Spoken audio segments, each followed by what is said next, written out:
Assalamualaikum warahmatullahi wabarakatuh.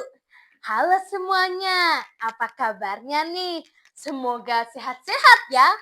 Perkenalkan, namaku Kezia Elia Yovela.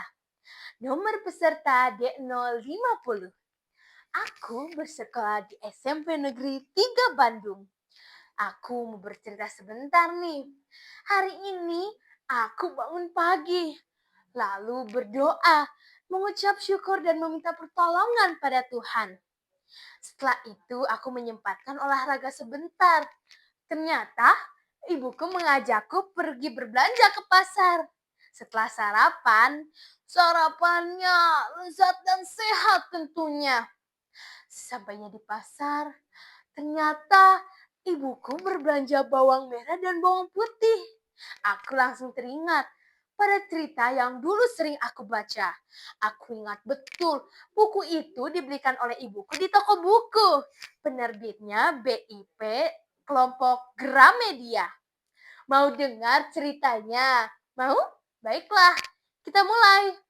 Bawang merah dan bawang putih. Dahulu kala, di sebuah desa yang subur, tinggallah seorang gadis baik hati bernama Bawang Putih. Ia tinggal bersama ibu tiri dan saudara tirinya bernama Bawang Merah. Sejak ayahnya meninggal dunia, Bawang Putih diperlakukan layaknya pembantu. Ia bangun paling pagi, membersihkan rumah, menimba air, memasak, bahkan mencuci pakaian di sungai. Putih, cepat kau bersihkan lantai ini, lalu cuci pakaian di sungai. Baik, Ibu, aku akan segera kerjakan. Sementara Bawang Merah, oh iya, dia hanya duduk santai, berdandan, bersolek, dan kerjanya cuma bisa memerintah saja. Bawang Putih merasa sedih dan lelah. Meski demikian, Bawang Putih tetap melakukan pekerjaannya dengan gembira dan terus bersabar. Pagi itu cuaca cerah.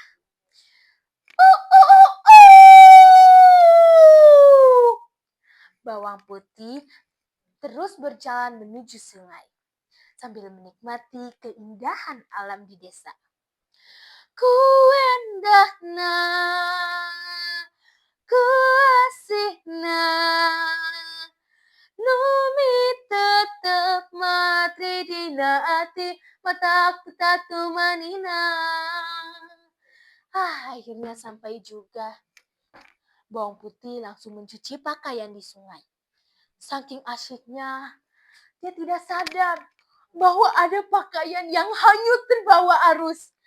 Celakanya, pakaian itu adalah baju merah kesayangan milik ibu tirinya. Bawang Putih panik dan terus mengejar kain itu hingga jauh ke hulu sungai. Bawang Putih menangis. Ia kelelahan dan ketakutan.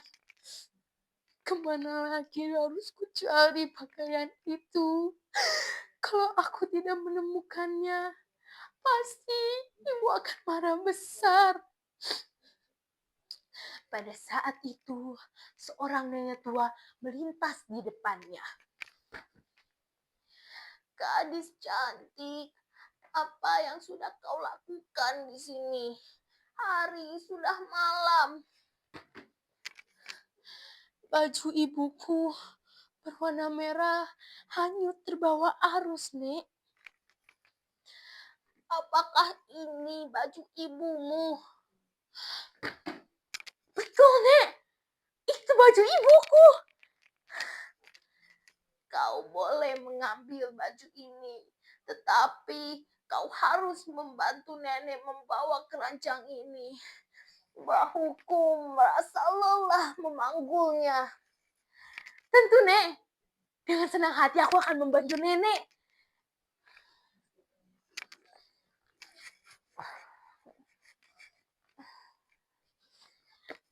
Meski keranjang itu berat, bawang putih tidak mengeluh sedikit pun.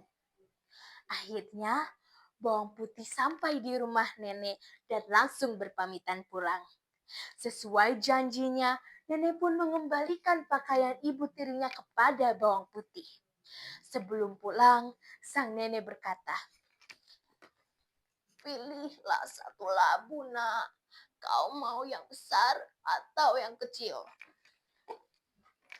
Tidak mau serakah, bawang putih memilih labu yang kecil dan langsung pulang ke rumah dengan senang hati.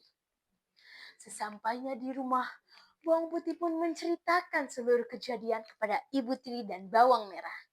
Dan saat labu itu dibelah, wah, emas dan permata keluar menimpa dari dalam labu.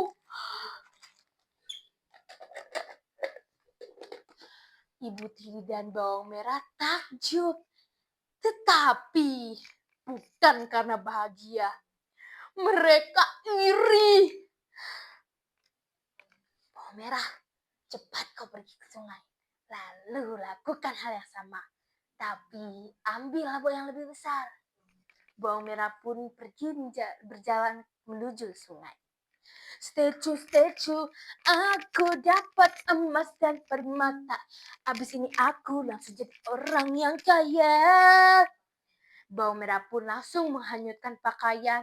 Dan benar saja, tak lama kemudian sang nenek pun melintas di depannya. Bawang merah membawa keranjang si nenek. Tetapi dia sebentar-sebentar berhenti dan terus mengeluh kelelahan.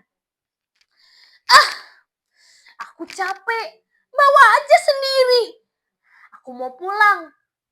Tetapi sebelum itu, aku mau minta labu. Baiklah, pilihlah satu labu, nak. Kau mau yang kecil atau yang besar? Tanpa menjawab, bawang merah pun langsung mengambil labu yang besar. Dan tanpa berpamitan, bawang merah pun pergi ke rumah. Dan apa yang terjadi saat labu itu dibelah? Keluar ular, kalajengking, dan binatang berbisa lainnya. Tolong! Tolong! Ibu tiri dan bawang merah menyesal. Mereka telah serakah dan memperlakukan bawang putih dengan tidak adil. Akhirnya mereka sadar bahwa kesombongan dan kejahatan tidak akan membuahkan kebahagiaan. Akhirnya ibu tiri dan bawang merah pun meminta maaf kepada bawang putih. Lalu mereka hidup rukun mulai saat itu. Wassalamualaikum warahmatullahi wabarakatuh.